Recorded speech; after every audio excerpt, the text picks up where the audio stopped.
Bonjour à toutes et à tous, ici Jérémy. Si vous suivez un tant soit peu mon travail, vous n'êtes pas sans savoir qu'il y a quelques années, j'ai créé le podcast Sens Créatif qui débutera sa 6e saison en 2024. Sens Créatif, c'est le podcast qui explore les motivations et les stratégies des artistes de l'image. Rien à voir avec Hérétique, me direz-vous ? Eh bien, oui et non. La création de Sens Créatif coïncide avec un moment assez particulier de ma vie, à savoir le moment où j'ai pris mes distances avec le mouvement évangélique. Pendant de nombreuses années, j'ai gardé ce cheminement relativement secret. Et puis, quand l'idée de créer Hérétique est apparue, je me suis petit à petit réconcilié avec mon histoire, conscient qu'un jour, je serais peut-être amené à en parler publiquement. Depuis le lancement d'Hérétique, on m'a déjà demandé si un jour je serais le sujet d'un de mes épisodes. Ce n'est pas encore à l'ordre du jour, mais l'épisode hors série que je vous propose d'écouter aujourd'hui pourrait s'en rapprocher. Alors oui, il s'agit d'un épisode de Sens Créatif. Nous discutons entre autres de créativité et d'entrepreneuriat. Mais c'est aussi la première fois que j'aborde le cheminement qui a été le mien et qui m'a amené à créer le podcast que vous appréciez aujourd'hui. Dans cette conversation à bâton rompu avec mon compère Laurent Bazar, lui-même compositeur du générique d'Hérétique, je vous dévoile les coulisses de ce projet ainsi que le voyage introspectif qui a été le mien. Je vous laisse écouter tout ça en espérant que ça vous plaira et en vous souhaitant par là même une très bonne année 2024. Bonne écoute. Et bonjour à toutes et à tous, on espère que vous allez bien. Salut Yes. Jérémy, Salut Laurent, ça va bien? ça roule et toi? Bah écoute, ça va. Un petit peu intensif avec la quête en ce moment, mais Ah punaise, ouais. on enchaîne. On s'ennuie pas de ouf là. Non, non, c'est clair, c'est vraiment plein de bonheur. Ah bah franchement j'aime bien, hein. Ça c'est comme on dit tout le temps, être en mouvement c'est le plus important. Et là pour le coup on est constamment en mouvement, on va pas se mentir. Mais Mmh. voilà, toujours fidèle au poste, hein. Non, c'est clair, c'est clair. Alors aujourd'hui Jérémy, on se retrouve pour un épisode hors série, Absolument, mais absolument. mais pas complètement hors sujet. Parce qu'en fait, en réalité, on va vous parler un petit peu des coulisses, tout simplement et puis vous expliquer aussi pourquoi, aujourd'hui, Jérémy a troqué sa tablette graphique, complètement pour des des micros, de podcast et un enregistreur Ouais. et on va parler de tout ça. Mais avant de démarrer, Jérémy, j'avais envie de parler un petit peu avec toi de l'histoire de Derek Sivers, qui est l'auteur, de Anything You Want, Mmh. qui est un bouquin qui est assez majeur finalement dans nos réflexions, Mmh. parce qu'il aborde, une thématique qui est vraiment importante. C'est le fait que quand tu te lances dans une activité, si tu apportes pas l'ingrédient qui s'appelle, la générosité, heu et ben il faut avoir, de sacrées idées pour développer, quelque chose qui peut aller loin. Alors que la générosité, en fait, elle a un tel potentiel, heu, dont on se rend pas compte, en fait, au début parce que la générosité, elle fait appel aussi, à l'idée de Mmh. servir les autres pour pouvoir servir son propos et surtout servir son besoin. Le besoin, qu'est-ce que ça te dit comme mot? Pour moi le besoin c'est les tripes, c'est le ventre, c'est sortir de la tête et aller dans le corps quoi. C'est viscéral en fait. Est-ce que c'est pas, en fait, la vraie réponse à qu'est-ce qui te pousse à te sortir du lit le matin? Est-ce que c'est OK. pas le besoin? Parce qu'en fait, on tourne autour du pot, depuis le début de Sens Créatif, mais est-ce que c'est pas ça la réponse, à la question? Si, si, c'est clair, c'est d'aller chercher ce qui est viscéral et c'est vrai que quand on dit: «Oui, mes enfants, mon petit café, why not?» mais en réalité, c'est vrai que ce que j'ai toujours essayé de chercher et ce qu'on essaie de chercher aussi, c'est ce qui est de l'ordre du viscéral, du besoin et pourquoi on se lève le matin, ouais, voilà, ouais. Alors, dans l'histoire de Derek Sivers, ce qui est vraiment très intéressant, c'est que à la fin des années 90, c'est un musicien indépendant, qui connaît son petit succès, mais qui a un souci, en fait. Il en a marre des labels parce que lui, il veut rester indépendant, justement. Il veut pas se mettre dans un cadre qui lui correspond pas, tout simplement et il décide de vendre lui-même ses propres CD en ligne. À l'époque, ça Ah n'existe pas, oui, il y a pas ouais, c'est vrai. Napster, il y a pas tous ces trucs-là Mmh.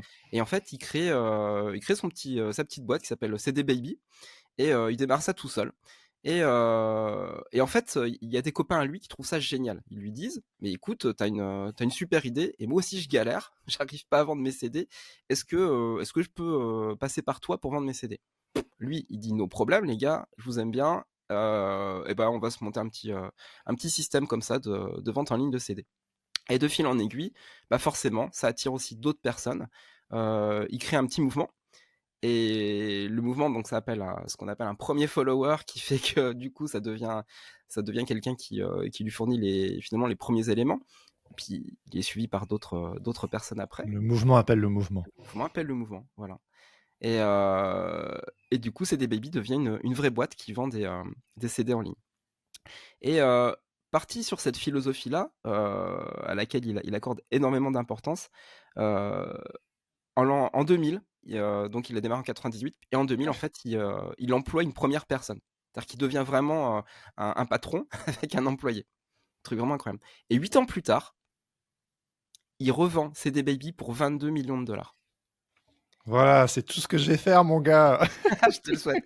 N'empêche que ce qui est vraiment assez hallucinant, c'est que ça part vraiment d'un besoin personnel Ouais. qui va toucher d'autres personnes et qui va générer derrière, en fait, un mouvement qui va faire que le projet, en fait, va prendre des nouvelles formes et des nouvelles formes et des nouvelles formes.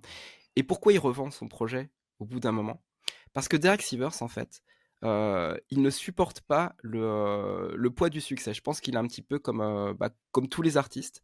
C'est-à-dire qu'au bout d'un moment, quand la machine devient une machine, Ouais, ouais. en fait, on perd l'intérêt des choses. Mm. Et là où dans son histoire, il y a une chose intéressante à retenir, c'est que c'est quelqu'un qui sait quand s'arrêter et quand passer à autre chose. Oh punaise, c'est un gros sujet ça, hein. C'est un gros sujet, voilà, vraiment un gros sujet. Et, euh, et quelque part, c'est quelque chose qui t'a inspiré, et c'est quelque chose surtout que tu as mis en action. Et ben on va en parler ensemble, Jérémy. Ok. Voilà. Quelle surprise. Tu vas nous expliquer pourquoi tu étais illustrateur et aujourd'hui il faut t'appeler Monsieur le podcasteur. Ouais. Oh punaise. Oui, bah écoute, sur la quête, notre bootcamp là, qu'on fait en collaboration avec Ken, on parle aussi parfois du fait de créer pour se révéler, creating to unfold your inner self. Et j'aime bien aussi parler du fait de tomber amoureux et de se mettre en mouvement. Et moi, depuis que je suis petit, bon, je fais partie, comme beaucoup de ces personnes qui savaient bien dessiner et qui ne se sont pas arrêtées, qui ont décidé d'en faire quelque chose. Et je pense que je tirais beaucoup de ma gratification personnelle et de mon ego, je sais pas quoi, dans le fait de savoir bien dessiner. Et puis jusqu'à voilà, en 2013 en faire mon travail professionnel. C'est là où on s'est rencontrés, toi et moi d'ailleurs, Exactement. en 2013, en mode comment faire pour devenir illustrateur professionnel. Et pour moi, voilà, après 3 années à être graphiste, Mais parce que d'ailleurs, à l'époque, Jérémy, enfin, tout ce que je t'ai dit, c'était des conseils de quelqu'un, donc moi, en l'occurrence, qui était le nez dans le guidon de ce travail en fait d'illustrateur.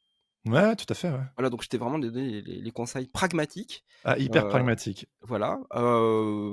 Au moment de 2013, donc c'est-à-dire que Oui, c'est ça. C'est inscrit dans une période voilà, c'est pas ce qu'on connaît encore maintenant. Ouais, oui, ça a pas mal changé aussi depuis. Mais ouais, pour moi, vraiment, j'y suis allé. Moi, j'ai toujours été quelqu'un de très tout ou rien, pas de plan B, faut y aller à fond pour que ça On marche pensait et pas à tout. notre why pour le coup, hein, le pourquoi on faisait les Non, choses. non. On n'y pensait Enfin, pas trop. ou pourquoi c'était je veux gagner de la thune en faisant de l'illustration, voilà. Ouais, c'est Parce ça, que ça a l'air l'utilité. formidable de juste pouvoir. Ça a l'air possible a priori, donc pourquoi s'en priver? Et Non, c'est donc, l'utilité. je me suis lancé à corps perdu là-dedans. Ça m'a beaucoup plu. Quand je me suis lancé, j'avais pas d'enfant. Et j'avais une grosse énergie. Et puis donc, bon, là, les auditeurs et auditrices de Sens Créatif connaissent un peu l'histoire, mais grosso modo, j'ai mon premier enfant en 2018. C'est un choc. Ça m'occupe beaucoup, tellement que voilà, je galère un peu professionnellement et financièrement. Et je me pose la question, est-ce que je continue ou pas? Et en fait, entre deux, j'ai découvert les podcasts. Donc en 2015-2016, big up à Andy G. Pizza, justement, avec Creative Pep Talk, qu'on connaît tous les deux et qu'on affectionne tout particulièrement. Qu'est-ce que Andy il t'a apporté en fait à son écoute avant même que tu ailles le rencontrer, que tu fasses un bootcamp avec lui. Qu'est-ce que les premières écoutes, qu'est-ce que ça a créé chez toi en fait? C'était dingue. C'était dingue parce qu'il y avait quelqu'un. que déjà, on a beaucoup de choses en commun dans notre vie personnelle, donc on se rejoignait aussi beaucoup d'un point de vue personnel et idéologique et philosophique. Et puis ce podcast hyper entraînant, hyper concret, vu que moi, mon enjeu de base, depuis que je suis petit, c'est un enjeu économique. Et vu que c'est un ricain, ils sont là pour faire du pognon, mais pas que. Et en fait, Andy, il y avait quelqu'un comme ça qui soudainement, à l'autre bout du... Je sais plus comment j'ai découvert les podcasts en fait, mais je me suis rendu compte qu'en tapant dans un moteur de podcast n'importe quel mot, il y avait des... Non, je pense que c'est Andy lui-même, parce qu'on correspondait déjà avant, qui m'a dit tiens, je viens de lancer ce truc, ça va peut-être t'intéresser, voilà, c'est ça. Et puis, ça a été un vrai compagnon pendant pas mal d'années. Pendant, 2015, je pense qu'il l'a lancé en 2014. Je dirais entre 2014 et, sachant que je me suis lancé en 2013, entre 2014 et 2019 facilement, ça m'a vachement accompagné et ça donnait des clés en termes d'entrepreneuriat. Alors le truc, c'est que c'est vachement connoté américain, que le marché français est un peu différent, mais Ouais. en tout cas, vu qu'il a ce truc très existentiel, très philo, ça va dans les tripes justement avec Introspectif, ouais. Andy, introspectif, ça m'a beaucoup touché, ça m'a beaucoup aidé. Mais ça n'a pas ça n'a pas empêché le raz-de-marée qui était mon premier enfant à c'est bien beau d'avoir de l'entrain et d'être un self-made man à l'américaine. Et c'est un sujet qui va revenir plusieurs fois dans mon parcours, justement, ce côté un peu mythe du self-made man et les limites du Du do it marché, de yourself, qui tout ça. on est, ouais, c'est ça, j'ai toujours été très DIY. Euh, et là, en fait, vu que j'avais aussi bénéficié de plusieurs mentors, donc Andy G. Pizza, Mike Stefanini, Claude et toi-même, qui pendant plusieurs années, vu que vous aviez plusieurs longueurs d'avance, vous m'avez toujours vachement euh, encouragé, aidé. Et en fait, quand j'étais en période de crise, là, je me suis dit, bon, je vais de nouveau me tourner vers mes mentors, mais c'est pas possible, je suis sûr que je suis pas le seul. Et vu que j'ai beaucoup bénéficié de vous, mais également des podcasts, je me suis dit comment allier les deux. Et aussi, c'est drôle parce que je pense qu'une année avant de lancer le podcast, ou 2 années avant, j'avais commencé un blog où je partageais un peu mon expérience et je commençais un petit peu à en avoir marre. Alors à mon humble échelle, en fait, en réalité, c'était minuscule, mais j'en avais déjà soupé du fait qu'on me posait tout le temps les mêmes questions. Donc, je faisais des articles et je disais, voilà, j'en ai parlé dans tel article, je vais acheter un œil là. Et puis à un moment donné, je me suis dit, tiens, je vais en faire des podcasts pour que ça puisse, comme les petits cailloux du petit poussé, servir à d'autres. Et, euh, et c'est comme ça que j'ai lancé Sens Créatif. Est-ce que j'ai répondu à ta question? Oui, Non, mais enfin, vous êtes en avance. c'était comment, oui, c'était comment je suis passé d'illustrateur à plein temps à podcasteur. Ouais. Donc en fait, je me suis pris au jeu, ça m'a vachement plu. Euh, C'était le fait que toute une communauté comme ça, au fur et à mesure, se fédère autour de mon projet, c'était hyper touchant, hyper gratifiant. Je me suis aussi rendu compte qu'il y avait quelque chose, en fait, que quand... Je l'ai vraiment fait comme beaucoup de projets qui, entre guillemets, marchent comme des Rexivers, quoi, quelque part, la bouche en cœur, en mode, tiens, et si je faisais ça, je trouve qu'il y a un manque, allons-y. Et Bah, en fait, c'est un petit peu tout le propos aussi de Derek Sivers, c'est-à-dire qu'en fait, il y a pas besoin d'avoir un big plan non, pour faire des choses. Le besoin, en fait, se suffit en lui-même, quoi. moi j'avais un besoin justement qui était de sauver ma fucking peau d'illustrateur. C'était vraiment ça en fait. C'était genre j'ai une bouche de plus à nourrir. Et c'est peut-être Euh, même ça, quelque part, s'il y a un petit secret, c'en est un, c'est de se dire, bah, finalement, c'est peut-être mieux de pas avoir de plan et de juste se focaliser sur le besoin, puis au moins de l'explorer à fond, quoi. ah mais Pas lâcher le truc. moi c'est quelque chose que j'observe beaucoup dans les projets qui marchent à force d'étudier le sujet toutes ces dernières années, c'est que la plupart des projets qui marchent souvent partent d'un besoin et partent avec une impulsion assez spontanée. Après, évidemment, il faut penser en termes de stratégie. C'est notamment ce que Andy m'a beaucoup apporté avec justement. C'est pour ça que Sens Créative, la tagline, c'est le podcast qui explore les motivations, donc le côté introspectif, et les stratégies pour rajouter des couches à notre gâteau au chocolat pour que ça fonctionne et faire les choses à raison et intentionnellement.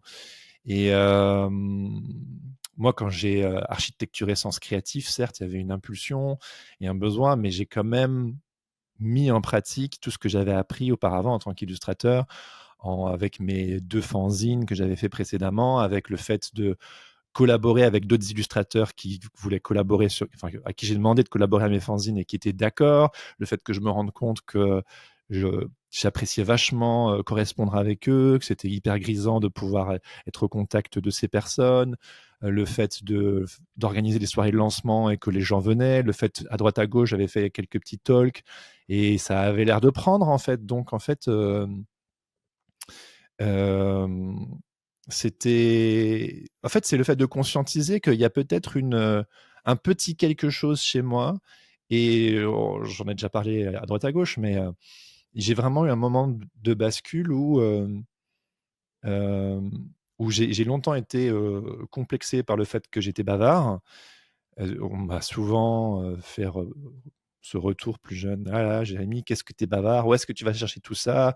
Même quand j'écrivais des mails, j'étais capable d'écrire des romans et tout. Même toi et moi, quand on correspondait en 2013, on s'envoyait des C'est sympa, pâtés, c'était un truc de ouf. Et aujourd'hui, j'ai plus le temps d'écrire des pâtés, je fais des podcasts, c'est un peu plus rapide.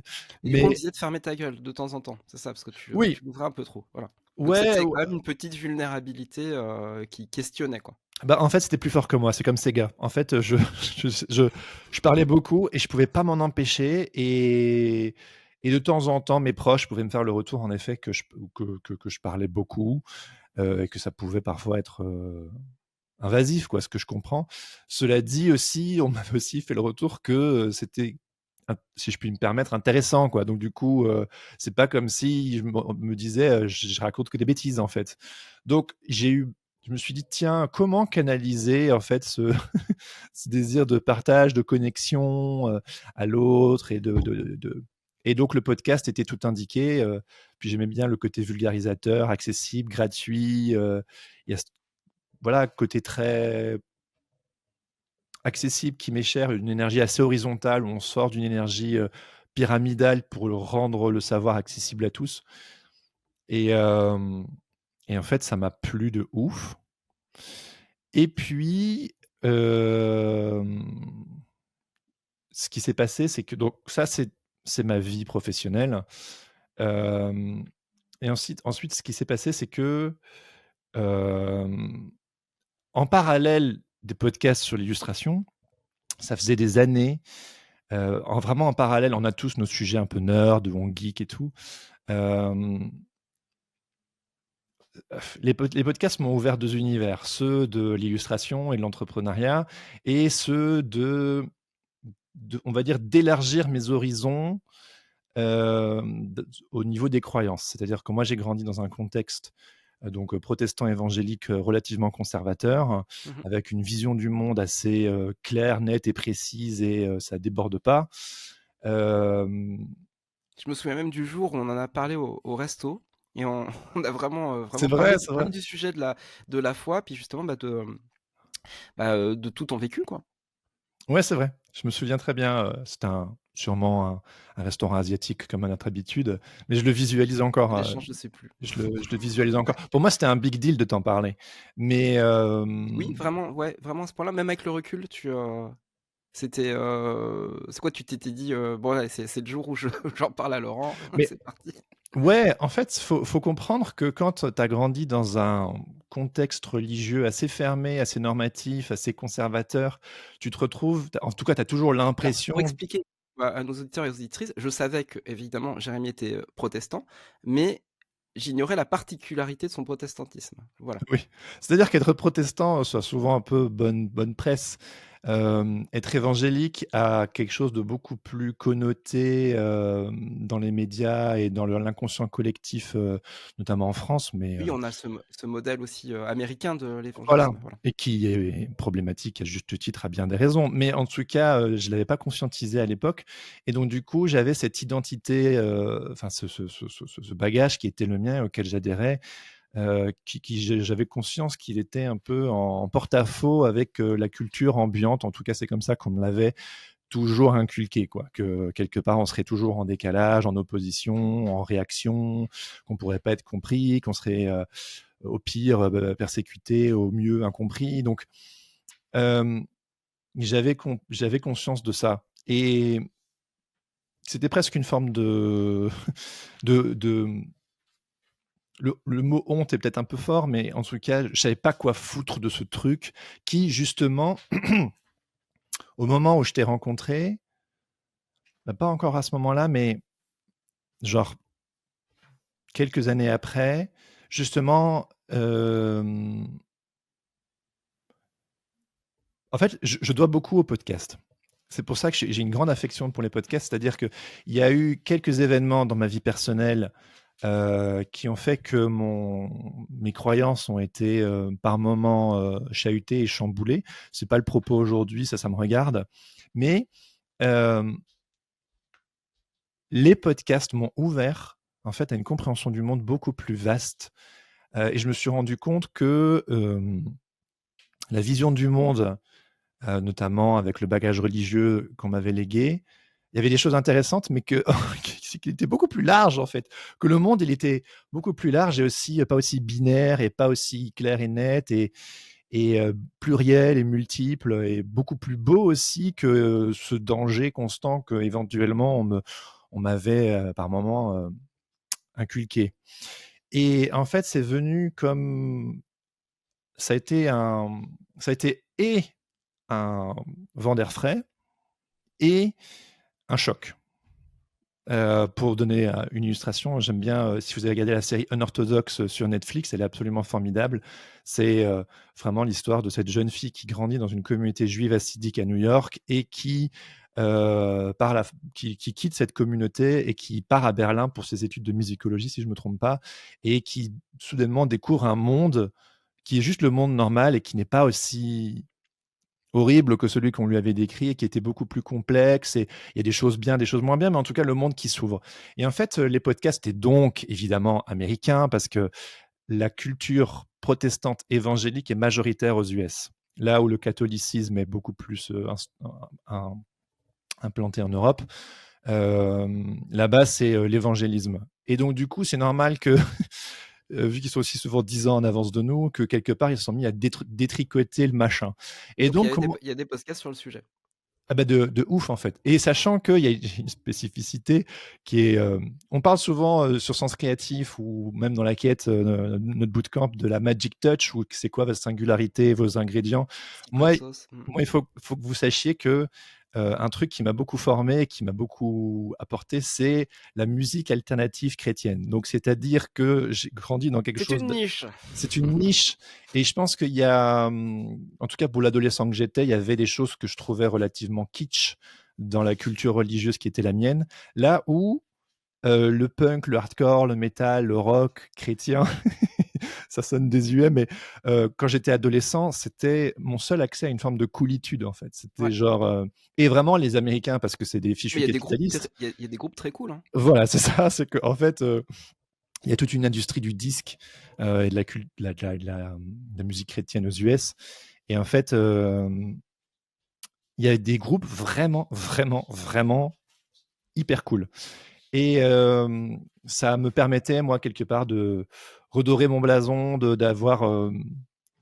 Tu sais, quand tu écoutes du punk ou du hardcore, tu es déjà dans une niche. Et moi, j'écoutais du punk hardcore chrétien, des mecs qui hurlent dans des micros pour soit partager leur malaise ou pour évangéliser, quoi, grosso Oui, modo. puis mine de rien, ça nourrissait ton âme d'artiste. Tout Coucou à coucou à fait. Lutte qui Âme nous écoute. Mais d'artiste. non, mais c'est vrai. Âme On est d'artiste. on est vraiment là-dedans. C'est-à-dire que bah, c'est tout ce qui constitue finalement ta culture d'adolescent en fait et de jeune adulte quoi. Bah, tu as besoin de Il y a besoin d'avoir t'identifier. la sous-culture, tu vois, voilà, ce qu'on Oui, appelle la sous-culture. Voilà. c'est ça, oui. Moi, ça Celle m'a qu'on se fait. fait perso quoi. Et puis, c'était avant les réseaux sociaux et tout. Donc, moi, j'ai été nerdé sur des labels, j'ai téléchargé QuickTime pour regarder des clips vidéo parce que YouTube n'existait pas. Et c'est ce qui t'a donné envie de faire des pochettes de disques aussi. Exactement, oui. Oui, tout à fait. Ouais, ça vient de là. Mes Même si maîtres. tu en as pas fait Mais finalement. j'en ai déjà parlé sur Sens Créatif, Invisible Creature, le duo de frères là, Mmh mh. de Astérix Studio. En fait, c'était un studio de design qui était implanté dans dans le plus gros label de musique chrétienne alternative, Tooth and Nail et Solid State Records, aux États-Unis, à Seattle. Et en fait, c'était juste des génies qui faisaient toutes les pochettes d'albums de ces groupes que moi je bouffais. Et c'était aussi dans un groupe de métal appelé Demon Hunter, chasseur de démons, littéralement. Cela dit, ils sont très très cool. Et donc, du coup, pour moi, c'était le combo absolu, quoi.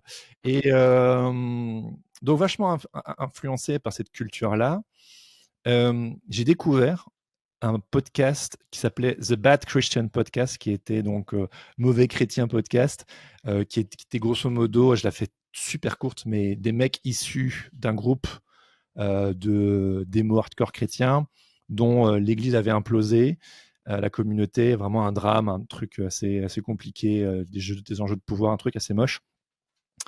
Marsfield Church à Seattle. Et en fait, eux, ça les a aussi bousculés dans leur foi, dans leurs convictions, le fait que ça explose comme ça et qu'ils se sont rendus compte qu'il y avait beaucoup de choses qui étaient assez vilaines. Et en fait, ils se sont mis à faire un podcast pour questionner toutes les personnes dans cette industrie, qui sont évidemment des groupes qui sont nés dans des groupes de jeunes issus de communautés évangéliques. Ils étaient bons musicalement, ils ont commencé à tourner aux États-Unis, puis ils ont commencé à tourner avec des groupes qui ne partageaient pas leurs valeurs, puis ils ont commencé à tourner à travers le monde. Et puis, en fait, ils sont allés en Europe, au Japon, partout, et puis ils se sont rendus compte qu'il y avait plein d'autres compréhensions du monde différentes. Et donc, il y a eu beaucoup de ces groupes qui, entre guillemets, ont perdu la foi ou qui, du moins, ont revisité leur foi.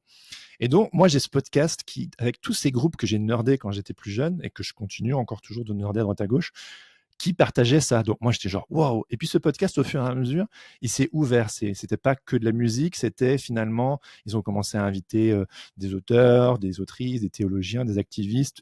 Et donc, c'était le premier podcast de déconstruction religieuse. C'était mon angle. Et donc, ça m'a permis d'ouvrir mes horizons. Et puis, tel podcast invite tel autre podcasteur, et puis et ainsi de suite. Et donc, en fait, ça a ouvert mon Ah univers. bah, à un moment, ça sort de la bulle et puis ça transperce la bulle et puis du coup, ça va toucher plein d'autres sujets dont tu avais absolument pas idée. Tu dis, ah, ok, d'accord, ok, bang, bang, bang, bang. Bah, c'est ça. Et donc, en fait, j'ai continué mon enquête, c'est-à-dire que, bon, en fait, il y avait le vrai plaisir geek du côté musique, mais après, au fur et à mesure que ta compréhension du monde s'ouvre sur certaines de tes croyances que tu pensais fondamentales et qui étaient, bon, le monde dans lequel je vis souvent n'a pas l'air de vouloir l'accepter, mais c'est ça la vérité, ok. A en fait une forme de, en fait, il y a plein de points de vue qui se valent, etc. J'ai commencé à lire des livres, j'ai commencé aussi à m'ouvrir à plus de compréhension du monde, voilà, je me répète. Puis le fait de vivre à Paris aussi, et ça boue, quoi. Il y a beaucoup de. C'est vraiment comme la fille dans un orthodoxe qui va à Berlin, quoi. Le fait de quitter ma bulle, parce que c'est une vraie bulle, il faut vraiment le dire. C'est une bulle très protectrice, très chaleureuse, une communauté très aimante, très soudée, très solidaire. Et d'ailleurs, Euh, t'as fait partie aussi d'un collectif artistique dans le cadre évangélique. oui, oui, tout à fait, oui, oui, oui. Je les salue s'ils se reconnaissent. Donc tu avais déjà en fait l'expérience de la communauté en fait artistique avant Sens Créatif. Ouais, en fait, il faut comprendre que vu que tout mon univers tournait autour de ça, j'ai essayé de toutes mes forces de faire coïncider quelque part cette âme d'artiste à travers laquelle je m'étais construit depuis que je suis petit et ma foi en fait. Et j'ai essayé de faire coïncider ça dans le cadre de ma communauté de vie, quoi, Mhm. ma communauté religieuse, avec les valeurs qui étaient les miennes à l'époque. Et puis, en fait, ma compréhension du monde s'ouvrant de plus en plus, et aussi, chemin faisant, euh, je commençais à sentir les limites du système. Et aussi le côté très contraignant et le côté sclérosant de certaines positions, et le fait que le côté autoritaire, justement, c'est comme ça et pas autrement, et aussi le fait que le but, et c'est ça qui m'a posé problème dans mes plus jeunes années, c'était le fait d'instrumentaliser la créativité, l'art, au service d'une idéologie. C'est-à-dire que si tu étais artiste, c'était très bien, mais il fallait que ce soit au service de Ah la oui, foi, de ce que tu en train l'Église, de dire, voilà, c'était de l'évangélisation, quoi. c'est ça. Le message, c'est pas le tien et c'est un Oui, problème. voilà. Et le message, c'est pas le mien, mais par contre, tu peux mettre tes talents au service de ce message. Et Mmh. pendant longtemps, ça m'a été, jusqu'à ce que je me rende compte que que ça devenait, c'était tout sauf vulnérable en fait. C'est raconter une histoire en connaissant la fin, en fait. Il y a pas de fin ouverte. Le but est toujours le même, c'est de convertir l'autre à son point de vue, en fait. Donc on n'est pas dans de la générosité, on est dans de l'argumentaire, on est dans de la manipulation, dans de la stratégie, dans de la conversion, dans une forme d'impérialisme, dans une forme de violence, j'ose le terme.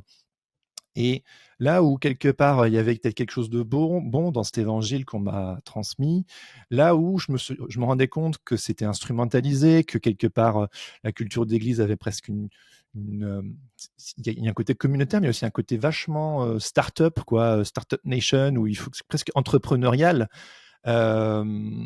et qui me posait problème. Et aussi le fait que mes compréhensions du monde changeant, et je vais notamment par rapport, que ce soit la place de la femme, des sexualités, les causes LGBT, l'avortement, le fait de ne moi j'ai grandi dans un contexte, relativement fondamentaliste, très littéral, où on prend les choses au pied de la lettre, notamment dans les textes, de la Bible, un milieu plutôt de tendance créationniste. Et la Bible, elle est vraie, elle est juste, elle est inspirée de la première lettre à la dernière. Il ne faut pas la remettre en question, il faut la prendre de manière littérale. Évidemment, je précise que ce que je vous partage est à prendre dans un contexte plus large. C'est mon expérience. Il n'y a pas qu'un seul évangélisme. Il y en a plusieurs, mais en tout Non, cas, là, on parle de la celle dissonance, en fait, que tu as de eu à ce un que, moment que de ta moi j'ai vie. vécu. Voilà. Voilà. Mmh. Et puis il y a aussi le fait que j'ai grandi depuis que je suis toujours dans un milieu assez charismatique. Et pour ceux qui connaissent pas, il y a une grosse emphase sur les signes et les miracles. Et donc du coup, t'es assez souvent hors sol, quoi.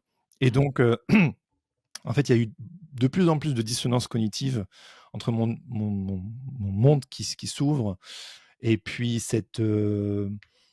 les valeurs conservatrices qui étaient maintenues, et le fait que tout était tout le temps au service de l'Église comme une entreprise et pas au service de l'humain, en fait. On va me dire que si, mais en fait, in fine, c'était le principe, c'était le but, c'était de convertir et de faire croître Bah, en tous les cas, l'Église, en fait. ça répondait pas à tes aspirations à toi, qui allaient vraiment vers Ah non, l'humain et c'est ce que tu, pa- voilà, pa- parce que ce que tu vivais, quoi. ben oui, et puis aussi en parallèle, ce que je vivais, et j'en ai parlé sur Sens Créatif et dans mes différents travaux, c'est que j'ai aussi dû apprendre à prendre soin de moi, notamment ma santé mentale. J'ai commencé à faire de la thérapie parce que plusieurs fragilités chez moi se sont révélées. Et Oui, on va préciser, c'est pas juste intellectuel. Il y a quelque chose qui te touche aussi sur ton fonctionnement intérieur, en quoi. fait, on peut changer intellectuellement, mais quand en fait on est pris dans notre fort intérieur, qu'on se sent coincé avec des mécanismes et qu'il y a des fragilités qui se manifestent et qui me font du tort, qui font du tort aux gens que j'aime le plus, et que je me dis bon, ça suffit, il faut essayer d'aller fouiller là-dessous. C'est là où j'ai commencé à contacter ma vulnérabilité, ce fameux sujet que à droite à gauche j'évoque.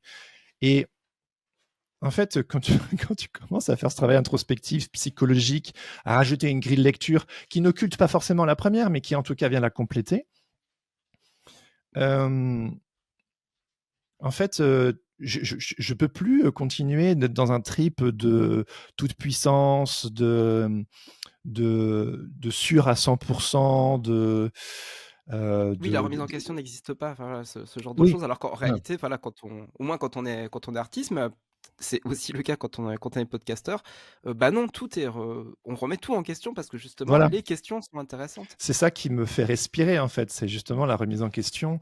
Et puis le fait de commencer à déconstruire ses croyances, ça m'a apporté énormément d'énergie, en fait. Ça m'a de souffle, de perspective. C'était une belle chose. Mais je voyais qu'il n'y avait pas de place pour pouvoir aborder ces questions de manière communautaire. Donc j'ai vécu ça, cette sorte d'émancipation personnelle, Mmh mh. de manière très isolée, très, très seule, avec mes Fin podcasts et mes livres, quoi, Bah, tu c'est vois? ça, puis finalement l'illustration, elle t'a amené à rencontrer plein de personnes qui n'étaient justement pas dans le même milieu que toi, donc de trouver, Ah, c'était écho génial. dans des milieux différents et c'est ça qui est intéressant aussi dans ton parcours. Finalement, l'illustration t'amène à ça.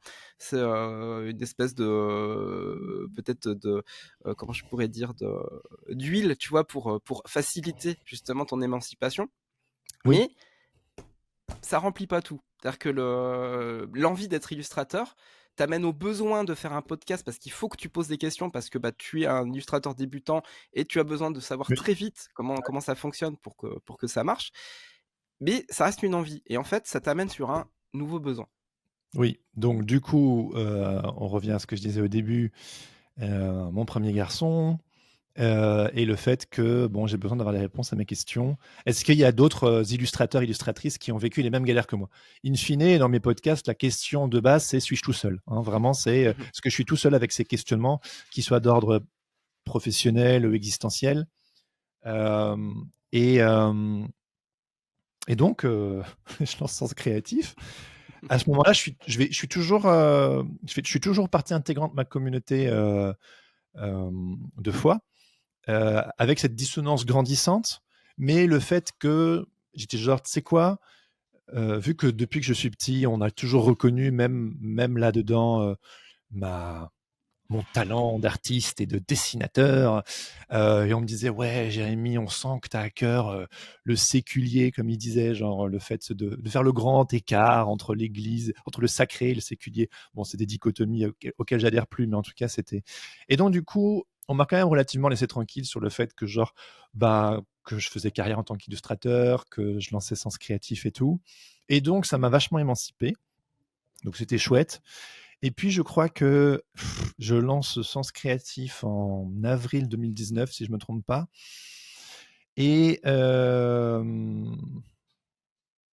fait en septembre, je sais plus, en 2020, en tout cas avant le covid, je décide de faire un break. De ne plus aller, de me distancer en fait du mouvement protestant évangélique. Aujourd'hui, je dis: «Je suis parti au désert». J'ai eu besoin de m'isoler, de me rencontrer, d'aller et vraiment d'embrasser la solitude et le f alors, il faut comprendre que c'est vertigineux quand, depuis petit, tu grandis dans un contexte où tu es toujours en communauté, enfin toujours, genre, la communauté de vie est très présente, Voilà, même elle si est là si jamais, voilà, tout voilà, le temps. toujours et puis vraiment, je veux quand même souligner le fait que, j'ai été entouré de plein de belles personnes, de personnes qui nous ont aidés très concrètement dans des situations, qui m'ont et qui nous ont aidés concrètement dans des situations compliquées. Il y a une très belle solidarité. On a eu du j'ai eu de très bons amis que j'ai encore toujours pour certains. Mais en tout cas du mouvement en tant que tel, j'ai eu besoin de m'en distancer parce que ça devenait trop dur. Genre vraiment dissonance cognitive beaucoup trop forte, besoin d'alignement, besoin de donc en fait, je décide de ne j'ai pas coupé les ponts dans le sens où j'ai dit fuck à tout le monde, pas du tout, mais en tout cas, j'ai décidé d'arrêter le dimanche et les activités, de m'y rendre. Ça voulait pas dire non plus que je croyais plus à rien, ça voulait simplement dire que j'avais besoin d'un break. Ou en tout cas, à l'époque, je l'ai pas vécu comme un break, c'était plutôt je «I'm out of here, peace out», tu vois? C'était vraiment genre je me casse, hem et hem et en fait, ce qui est très touchant avec Sens Créatif, c'est que Sens Créatif, surtout en deuxième saison où la communauté, s'est fédérée de plus en plus Mmh avec mh. le Discord, avec le Patate Club et cetera. C'est venu comme une sorte de communauté, j'en avais quitté une, très normative, très missionnelle Oseras-t-on pour dire communauté de remplacement? j'ai pas osé le dire, tu l'as entendu. Mais il y avait un peu de ça, c'est que le milieu de l'illustration est un milieu très accueillant, bienveillant dans sa majorité, hem, sorte de bande de joyeux troubadours et hem et puis le podcast Sens Créatif me portait et puis vu que j'avais un bébé, d'1 an ou 2, j'avais pas une marge de manœuvre énorme. Donc en fait, je restais beaucoup à la maison pour m'occuper de mon fils, avec ma femme et puis faire ces rendez-vous, ces interviews, ça me permettait de quitter ma caverne d'enregistrer ça, de revenir et puis de les diffuser. C'était génial pour être en lien. Et donc, du coup, cette communauté, donc le Patate Club et tout, le Discord, ben, c'est- c'était super. Après, Et ce que je et vivais, d'ailleurs, c'était que. Ouais, Jérémy, il y a Adèle tout à l'heure dans le chat en fait qui a dit: «Tes podcasts, Jérémy, m'ont énormément aidé. À présent, je vais a priori bientôt signer un contrat de BD. Un grand merci». Voilà. bah, c'est trop bien. Merci Adèle. C'est hyper touchant. Je. Ouais. Euh, ce qui se jouait aussi pour moi, c'est que à ce moment-là,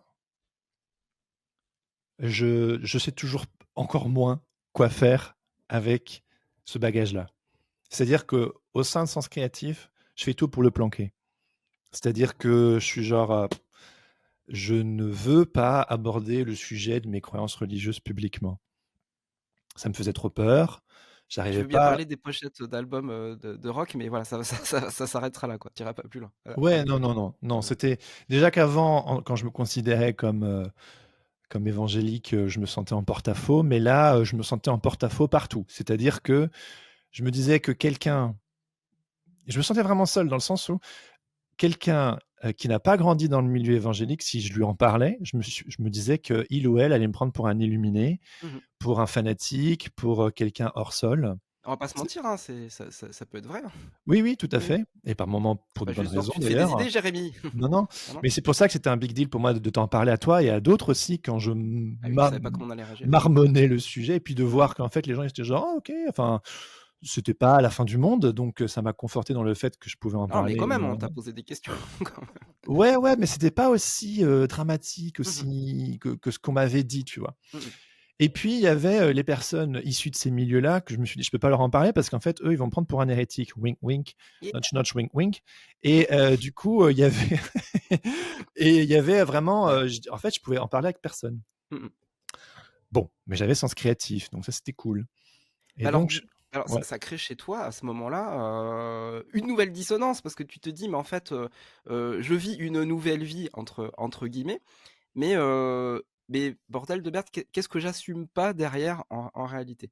Ah oui, Est-ce oui. que c'est ça le Oui, bah, j'avais des squelettes dans le placard et mais j'avais pas les clés de compréhension à l'époque parce que c'est juste que je sentais ce malaise et que j'avais besoin d'être aligné avec moi-même et avec mes croyances et donc du coup, mmh, j'avais faut pas le temps. alors Mmh. je suis loin d'être un spécialiste aujourd'hui, mais ce que je te raconte, ça il y a au moins, je sais pas, 8 ans derrière, tout ça où j'ai pu partir de mon expérience pour l'étudier de manière plus collective, plus globale, puis Oui. systémique, puis sociétale. Donc aujourd'hui, j'ai un regard beaucoup plus large et je le redis, je suis pas un spécialiste, mais en tout cas, j'ai quitté juste ma vision, personnelle du truc. En tout Mmh. cas, à l'époque, j'étais dans une sorte de j'arrivais pas à assumer ça. Donc je me suis, lancé à corps perdu et dans Sens Créatif. Alors, ce qui est rigolo, c'est que du coup, au sein de Sens Créatif, j'ai joué avec les limites, dans le sens où enfin les limites de Bah si, de vas-y, assume. enfin dans le sens où enfin pour moi, c'est-à-dire que, tu vois, je t'ai dit que au sein de Sens Créatif, j'ai jamais voulu aborder les questions, d'ordre spirituel ou religieuse. Mmh mh, mmh. Et c'est pas le contrat avec l'auditorice. Donc ça se doit d'être respecté. Malgré tout, on m'a fait remarquer plusieurs fois que Sens Créatif avait presque parfois un angle spirituel Mmh mh. et je comprenais pas. J'étais genre: Oui, malgré toi, voilà. Je fais tout pour le cacher et on me sort ce type de terme». Alors on disait spirituel, pas religieux, mais puis aussi, ce qui a fait un peu la force de la saison 1 a été vachement axée, plutôt entrepreneuriale, comment faire pour, gagner sa vie en étant illustrateur et illustratrice. La saison 2, j'ai un peu plus assumé, après avoir fait montre de vulnérabilité, que je pouvais aller un peu plus loin, que le monde n'allait pas s'écrouler si, je m'exposais un petit peu. Mmh. Donc en saison 2, j'ai commencé à aborder des sujets d'ordre de santé mentale, de vulnérabilité, des peurs, de parentalité, de sujets un peu plus intimes et c'est là où, je me suis rendu compte qu'il y avait comment dire? Il y avait une réception encore plus forte qu'en saison 1 parce que j'allais sur ces sujets un peu deep. Donc c'est là où j'ai été un peu plus loin dans le fait d'assumer ce côté aussi conditionné par mon éducation et mon contexte, hein, mais mon appétence pour les sujets, gros guillemets, «profonds», existentiels, psychologiques, philo, enfin tout ça. Et donc, Mais c'est ce que nous dit Crocuit dans le chat, c'est-à-dire que bah, la distance, elle se fait entre l'idéologie et le spirituel. Et du coup, le spirituel, il se fait bouffer par l'idéologique. Et du coup, c'est pour ça qu'on a du mal à ouais, en discuter derrière. exactement. Alors que le spirituel, finalement, est très sain. Et je souhaite à tout le monde d'avoir une spiritualité, quelle qu'elle soit, même de croire en rien, c'est une spiritualité pour moi. Mais tout à fait. Mais il faut comprendre que pour moi, euh, spiritualité et religion, c'était du pareil au même, quoi. Aujourd'hui, je fais la distinction entre la spiritualité et la religion, et les deux sont utiles, et les deux peuvent avoir des travers et des dangers. Mais en tout cas, pour moi, j'avais une vie spirituelle. Là où aujourd'hui, je l'ai un peu plus relue, et où j'ai quand même l'impression que c'était peut-être plus de l'ordre du religieux, même si, bon, at the end of the day, tout ça est complexe. Hmm. Mais et donc, saison 3, je commence la saison 3 vraiment avec, bon, il y a toute une communauté qui s'est fédérée. Comment organiser ce petit monde? Donc je commence à mettre un accent un chouille plus fort sur, le collectif, le travail en groupe, comment se fédérer, comment s'organiser, et assez rapidement, je pense dans le premier trimestre, je t'appelle et je te dis: «Laurent, Oui, oui, Jérémy. je crois que ça va être la dernière saison de Sens Créatif». Ah là là. Pourquoi? Sachant que tu étais pas encore entré dans le game, même si tu étais, dans les coulisses depuis le début. Et en fait, je suis genre: «Mais en fait, ben, je suis repu, dans le sens où j'ai pu interviewer plein de personnes qui m'intéressaient, mes héros, mes héroïnes, mes héroïnes, hem et en fait, j'ai cette dissonance qui continue de s'accentuer. J'ai ces podcasts, notamment de déconstruction, qui m'ont beaucoup apporté. Il y a Mm, peu mm. de choses comme ça en français. J'aimerais bien aller sur ce terrain-là. Et toi, tu me dis: «Mais Jérémy, enfin, va au moins au bout de la saison 3, on finit la série comme une bonne série, puis on en reparle, quoi». Donc moi, en réalité, j'ai construit la saison 3 comme une porte de sortie, vraiment comme genre: «Allez, je le fais bien, je le fais jusqu'au bout». C'est aussi pour ça, notamment, que, hem Bah, c'est même devenu un principe, en tout cas dans nos activités communes, c'est, on fait les choses jusqu'au bout. On essaie de les faire bien, on essaie de les faire jusqu'au bout. exactement. Et tu vois tu vois, en tout cas, je voulais empouvoirer les auditorices, notamment, c'est pour ça que j'avais invité Kylian Tallin, qui nous regarde peut-être. Oui, oui, Il était il dans le était là tout chat au à l'heure, ouais. début. Pour moi, c'était vraiment genre, bon, Kylian, en termes entrepreneurial, il a mieux pensé, enfin, il est plus calé là-dessus que moi. Ah Donc, oui. en fait, le fait de l'inviter, c'était vraiment un peu en mode, bon, vous le savez pas, les cocos et les cocottes, mais d'ici la fin de l'année, Sens Créatif, c'est fini. Et je crois que Kylian pourrait, Oui, il existe d'autres communautés absolument voilà, ça géniales, pourrait être une qu'on pourrait communauté explorer, voilà. qui pourrait répondre aux besoins, notamment entrepreneuriaux Mais et marketing. c'est couillon à dire, hein, mais enfin, quand on entreprend un projet, justement où il y a une communauté derrière, bah, on devient responsable aussi, bah, du lien qu'on a établi, du lien qu'on a fait pour connecter les gens les uns avec les autres. Effectivement, chacun est responsable de lui-même ou d'elle-même, c'est évident, mais quand même, il y a ce rôle du leader, quoi, et tu étais devenu un leader, Jérémy. Oui, presque malgré moi. Bon, Et oui, j'avais leader, hein, l'impression qu'il était de télévision. Oui, tout à oui, fait. exactement, mais bien sûr, Charles. Leader, on va rappeler ce que c'est. Un leader, c'est quelqu'un qui inspire. C'est pas un manager qui gère les gens, c'est quelqu'un qui inspire, qui a un message. Le message, il le porte à quelques personnes. Ces personnes-là deviennent quelque part bah, des ambassadeurs aussi du message, le prennent aussi à leur compte. C'est comme ça que ça, ce qu'on parlait tout à l'heure, ce que Ouais. Derek Sivers explique très bien, c'est comment on génère un mouvement et puis qu'est-ce qu'on En qu'est-ce fait qu'on en fait après. en Et fait, ça ce qui te est très dépasse, quoi. C'est-à-dire le projet à un moment te dépasse, le message et le mouvement est plus grand que Jérémy. oui, mais ce qui est rigolo aussi, c'est que justement, cette histoire de leadership, c'est intéressant parce que, en saison 1 et 2, je faisais des monologues, et c'est drôle parce que une personne qui est dans le chat et qui se reconnaîtra, m'a fait remarquer que quand j'ai lancé Sens Créatif, alors que j'essaie vraiment de cacher, mon bagage religieux, m'a dit: «Je le savais, je sentais que tu étais évangélique». Mais je lui ai dit quand on a papoté elle et moi, je dis: «Mais j'en ai jamais parlé». Elle dit: «Oui, mais ça se sentait dans ce côté, hyper enthousiaste, justement un peu à l'américaine, un peu façon DJ Pizza, hein, quelque part». Elle s'est Et reconnue. ouais, elle s'est reconnue, ouais. Et très presque too good to be true, quoi. Et c'est vrai, j'étais dans une forme d'enthousiasme, de caricature, un peu de allez, ça va être super, on va faire de la créativité Moi, et je pensais gagner. juste que c'était parce que tu étais belge, en fait. Ouais, c'est ça, on peut l'expliquer par plein de choses, hein.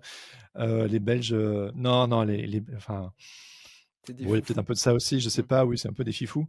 Mais, et en fait, j'étais un peu dans cette caricature-là et je me suis rendu compte, alors c'est vraiment à mon échelle, d'accord? Vraiment à une toute petite échelle en relecture, mais à l'époque, ça m'a fait peur.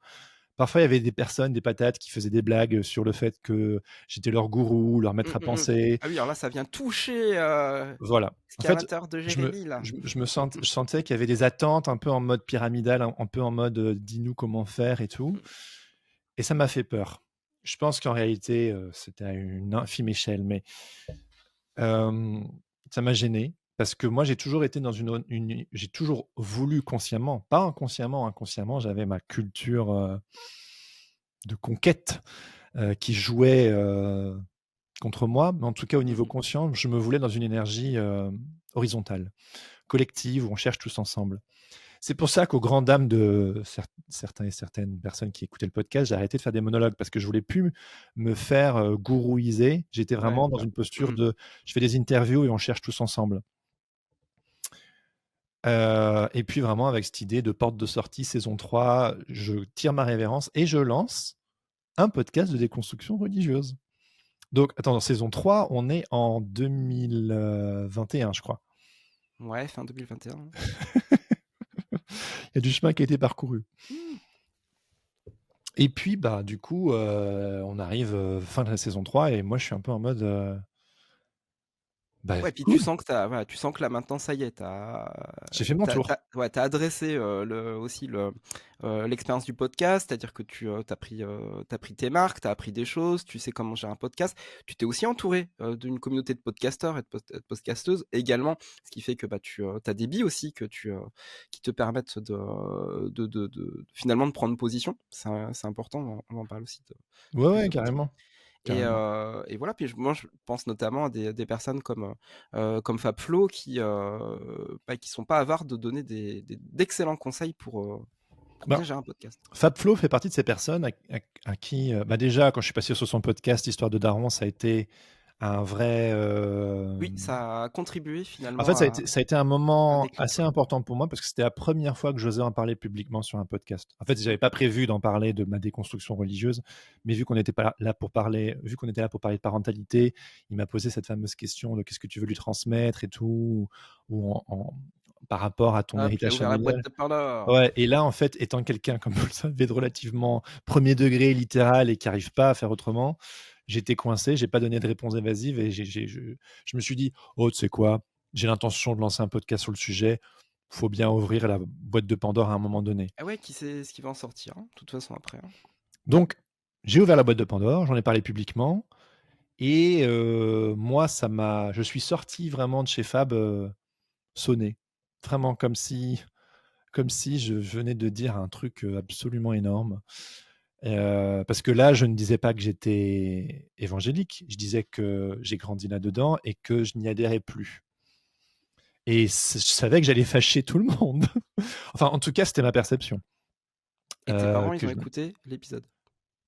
Oui, oui, oui, et ça a permis d'ouvrir des conversations assez intéressantes et d'adresser l'éléphant au milieu de la pièce, et ça a vraiment été finalement une expérience apaisante. Mmh. Il y a eu une crise, mais qui s'est transformée en quelque chose de relativement apaisant. Je pense que ça a pu contribuer également d'ailleurs au fait d'oser, aborder le sujet publiquement. Je connais beaucoup de personnes qui sont un peu dans un même vécu que moi, qui sont tétanisées à l'idée d'aborder le sujet avec leurs proches, notamment leurs parents et tout. Bah oui, bah, ça ressemble beaucoup à un coming out, je sais pas si on Ah peut le tout dire non, mais dans tout à fait, oui, oui, voilà, voilà.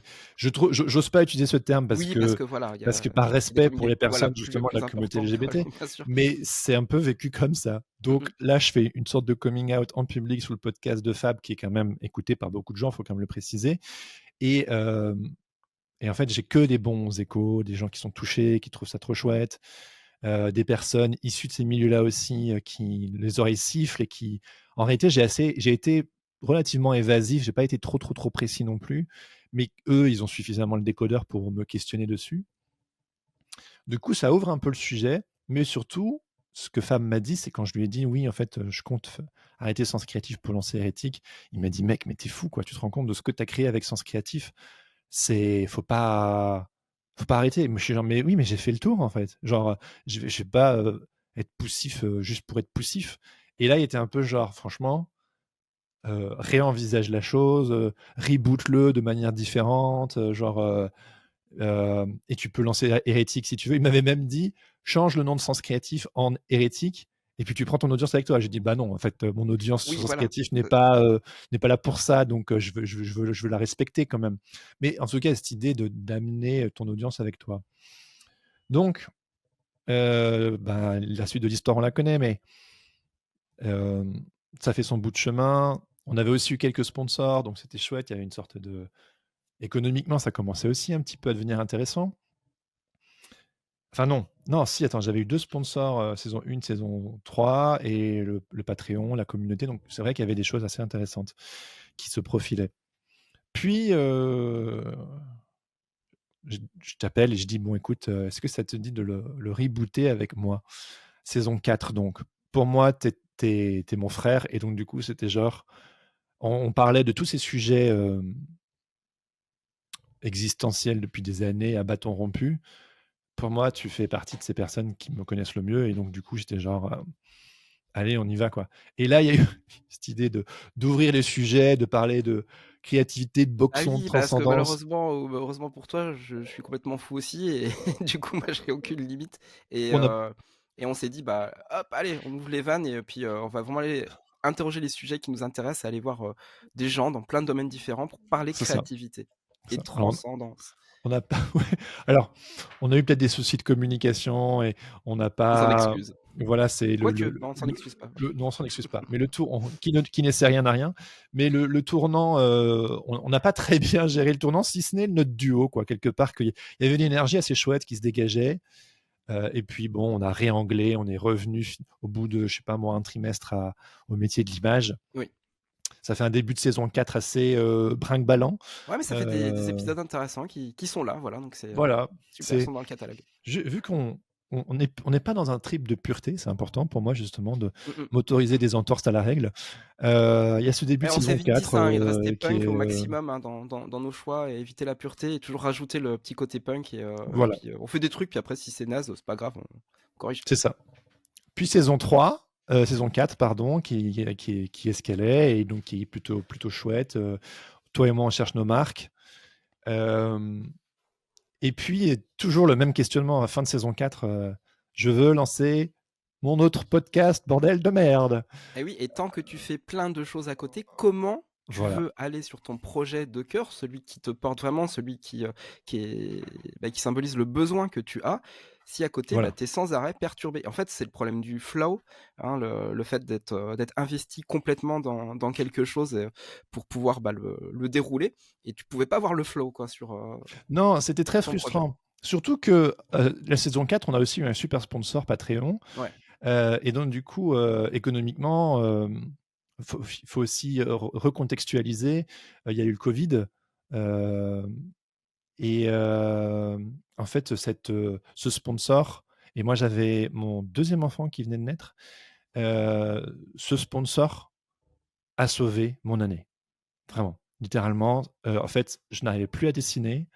Il se passait d'autres choses dans ma vie personnelle qui étaient Mmh. parfois un peu compliquées, et ce qui fait que la seule chose que je pouvais maintenir à flot, c'était Sens Créatif. Et grâce à ce sponsor, hem, financièrement, je pouvais juste sortir 2 épisodes par mois. Bon, on en faisait tout le temps plus, on faisait nos épisodes, exclusifs pour les patates et compagnie, mais On a mis la dose. heu, en fait, j'avais plus trop besoin de faire de l'illustration. Donc en fait, ce que vous voyez, c'est que, heu ah non, je mélange 2 choses, je suis désolé. Il y a eu le confinement en 2020 et puis la naissance de mon deuxième enfant en, 2022. Donc en fait, pendant le premier confinement, c'était la saison 2, donc Sens Créatif a pris plus de place. J'avais moins de temps pour dessiner parce que mon petit garçon, il était dans la même pièce que moi et j'arrivais plus à travailler sur ma synthique. Il voulait tout le temps toucher mon ordinateur. Ma synthique, c'était horrible. Et en fait, tout le monde était en besoin de liens pendant le confinement. Donc en fait, le podcast a pris plus de place parce que ça avait plus de sens et que j'arrivais plus à dessiner. Et puis après, en 2022, voilà, on a du coup À la le concrétisation, voilà, que sponsor ça. Patreon, c'était Voilà. le plus gros sponsor qu'on avait jamais eu. On se l'est partagé à deux. Et Sens Créatif qui vraiment vient sauver mon année. Oui, puis vraiment l'impression de faire partie du podcast game, ça on va Ah pas se voilà, le oui, cacher, non, non, ça non. nous a fait super plaisir. Et puis de se dire, bah voilà, finalement, bah, tous les mentors qu'on a pu aller voir, et on en a vu pas mal, et toi encore plus, bah finalement on est dans leur cours, même si on est encore loin de leur sommet, Ouais, on est dans leur cours enfin, quoi, ça y est. bah Et ouais, ça, c'est pour l'ego, c'est vachement cool. il y a une forme de street cred, malgré le fait que je pense qu'on reste des. Mais Il y a oui, une mais forme on fait ça qu'une niche, hein, avec on- un sujet finalement qui est particulier, parce qu'on peut pas toucher toute la population française avec notre sujet, ça c'est évident.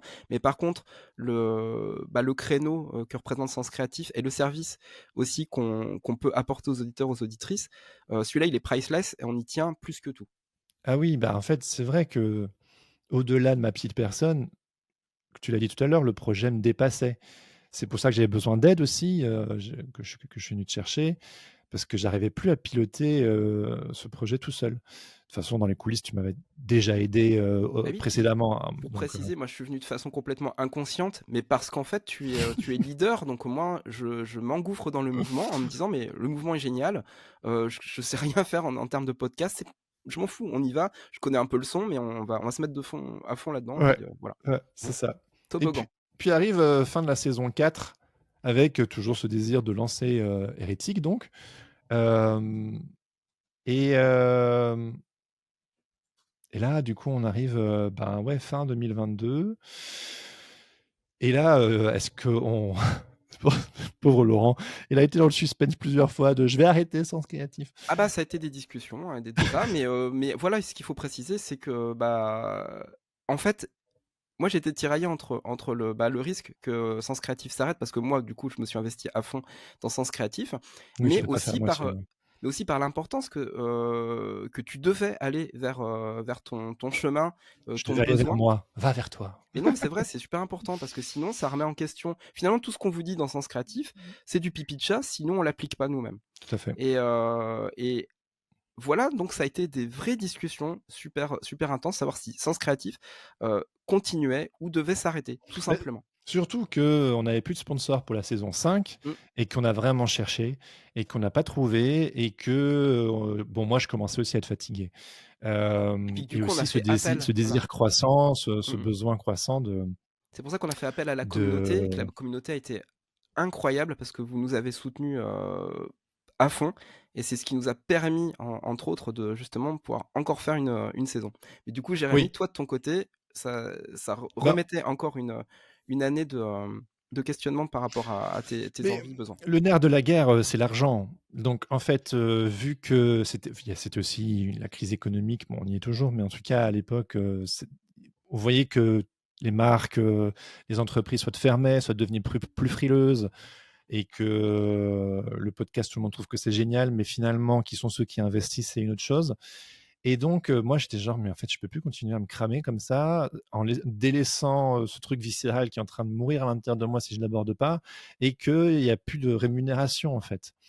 Alors évidemment, on le fait pas que pour la rémunération, mais ça entre en jeu en termes d'investissement de temps, et de retour sur investissement.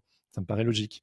Hem et hem, ce qui s'est joué, c'est que, attends, j'essaie de on avait oui, on vous a sollicité, on a sollicité les auditeuristes pour, bah, nous soutenir plus financièrement. Et en fait, on a bien dû se rendre à l'évidence que, en fait, c'était pas notre audience. En fait, on n'a pas forcément un public de gens qui sont, dans, des commerciaux ou des gens fortunés. Et en fait, on se rendait compte qu'on demandait la lune, en fait, Mmh. et qu'il fallait respecter notre public et avec, revoir nos attentes. que pas de sponsor, aucun sponsor allait nous suivre. Donc on s'est dit, parce qu'on est des doudingues, on s'est dit, allez, on y va quand même, avec la force de genre, allez, on va nous suivre, parce qu'on nous a toujours suivi, on va nous suivre. Finalement, on nous a suivis, mais pas à la hauteur financière de ce dont on avait, de ce Bah, qu'on c'était à hauteur de ce pensait, qu'on était déjà, en fait. de ce que, oui, voilà, c'est ça. Et c'est déjà, enfin, c'était le max du max en fait. Oui. Et moi, Ce je qui me suis dit, suffit pour, ça suffit pour produire le podcast. C'est-à-dire qu'en fait, cette aide-là, elle est précieuse parce qu'on a besoin de, pour tout ce qui est les frais, les abonnements, les déplacements, effectivement, ça c'est et priceless. le Mais en temps aucun des cas interviews. pour se payer dessus. Voilà, là, c'est de l'argent de poche. Oui, oui, voilà. Donc, euh, c'est se rendre un peu vulnérable de vous parler de tout ça, mais c'est la réalité économique d'un projet entrepreneurial, enfin qui à la base n'était pas, mais qui au fur et à mesure apporte de la valeur et où il y a malgré tout besoin. Ben voilà, au fur et à mesure, j'ai lancé Sens Créatif, j'avais un bébé d'1 an, aujourd'hui j'en ai 2, et puis enfin, c'est de la fatigue, c'est de l'investissement, tout ça. Et voilà, toujours ce questionnement du besoin. Alors, chemin faisant, j'aime bien, c'est une petite phrase un peu désuète. Chemin faisant, c'est un peu comme dans un vieux roman. Chemin faisant, je me suis quand même vachement apaisé par rapport à euh, tout ce nœud existentiel. Je suis passé par des phases de colère, de deuil de qui j'étais, de ce que j'ai pu connaître, de tout ça. La thérapie, ça aide, le temps, les lectures, tout ça. Et en fait, mais malgré tout, pour moi, c'est des sujets qui sont d'une importance capitale. Et en fait, Sens Créatif est venu me montrer que là où il y a des personnes isolées avec les mêmes questionnements, un podcast, c'est un super moyen de provoquer une discussion collective et de fédérer des personnes qui vivent la même chose de manière sympa euh, et, et enthousiasmante en fait. Et vu que moi, au fur et à mesure du temps, ce qui devenait clair, c'est que moi, ce que j'aime faire, c'est poser des questions, mener des interviews et aussi, et on en parle pendant la quête et sur Sens Créatif aussi, c'est de ne pas fuir devant la facilité. C'est-à-dire que quand au fur et à mesure du temps, moi, je suis convaincu que je suis un bon illustrateur, mais je suis un meilleur intervieweur. Il y a une valeur ajoutée, quand quelque part tu prends plaisir, quand tu te sens dynamisé par ce que tu fais, qu'il y a un retour, un écho, qu'on te renvoie le fait que merci, ça fait du bien, et tu fais ça bien, en fait, c'est pas de la fausse modestie que de dire je fais des bonnes interviews, en fait. C'est presque, c'est difficile, ça a aussi été un cheminement d'accepter le fait que oui, en fait, je me suis Ah, construit c'est la pendant les. fierté de l'artisan. Ouais, mais il faut comprendre que j'ai vécu quand même, malgré tout, un conflit de loyauté, qui est que j'ai 35 ans aujourd'hui, j'ai lancé Sens Créatif, je crois que j'avais 30 ans.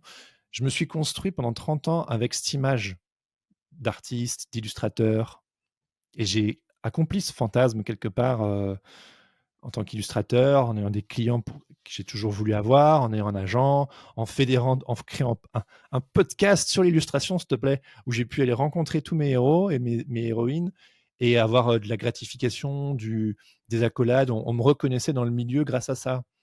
Et puis de me rendre compte que peut-être que le vrai, enfin que ce sujet m'en a apporté un autre et que justement je me rendais compte que c'était les limites de Sens Créatif, Mm. que ce serait malhonnête d'aborder le sujet du religieux sur Sens Créatif. Vous n'êtes pas là pour ça. Moi non plus d'ailleurs. Aujourd'hui, c'est une vraie récréation et un vrai plaisir. Euh, mais enfin, ça l'a toujours été, mais ce que je veux dire, c'est que c'est au fur et à mesure plus devenu une sorte de récréation avec des enjeux peut-être moins forts que ce que je pouvais ressentir au début avec Sens Créatif et où mon enjeu, il s'est déplacé. Et en fait, et euh, attends, j'ai perdu le fil. Mon enjeu, Un an, je passe. Oh là, je voulais pas la Oui. faire. Ça y est, elle est faite. Euh, oui, en fait, donc simplement, je voulais, j'avais besoin d'aller, j'avais besoin de trouver un moyen. Oh oui, voilà, pardon, j'ai retrouvé mon fil. C'est d'assumer le fait que, ben, moi, ce qui me fait kiffer, j'aime faire des belles images, mais j'aime surtout être en lien avec les autres et de pouvoir fédérer et de créer un mouvement et de poser des questions parce que ça m'aide moi et ça aide des autres. Et donc, fin 2022, je décide de dire, bon, 2023 sera l'année où je sors Hérétique. Mmh. Et tu as tenu ton pari. Tu as J'ai tenu le challenge.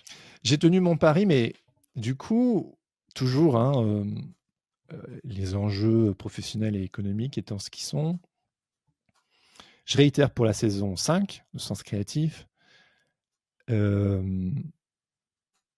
Finalement, moi, je commence en parallèle à faire des interviews pour Hérétique.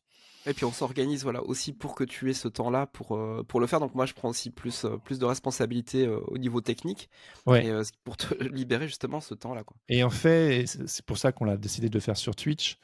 On le fait à distance pour éviter aussi les transports, Ah oui, parce trop que de déplacements trop de et puis voilà. déplacements. Et puis je rappelle, bon, maintenant il a 2 ans, mais à l'époque il avait 1 an, mon deuxième.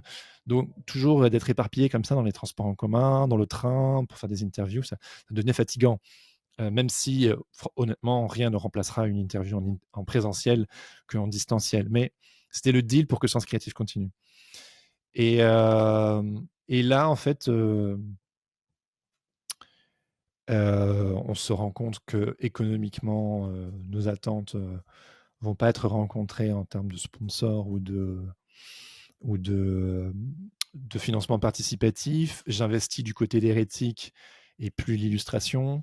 Et donc, en fait, en 2023, ben, je décide de vraiment, c'est l'année où je fais plus d'illustration. C'est-à-dire que j'honore encore toujours une commande en illustration qui dure depuis un bout de temps, mais c'est tout en fait. J'accepte plus rien d'autre pour me focaliser sur Sens Créatif, Hérétique et C'est ce qui s'appelle faire de la place pour ton besoin, pour le projet. C'est-à-dire qu'à un moment, il y a des choix à faire. C'est-à-dire qu'en fait, on peut tout faire. On peut faire tout ce qu'on veut dans la vie, mais si on n'a pas le temps de tout faire correctement, à quoi ça sert? Donc on est amené à faire des choix et à bah, surtout décider, voilà, surtout qu'est-ce qu'on met en aussi, avant ou pas. que quand on essaie aussi de conjuguer une vie, de couple, une vie parentale, enfin, je veux dire, moi, mes enfants, mon épouse, c'est in fine ce qui est le plus important pour moi. Donc enfin, je veux dire, ces sujets-là, ils sont super importants pour moi, vraiment, de ouf.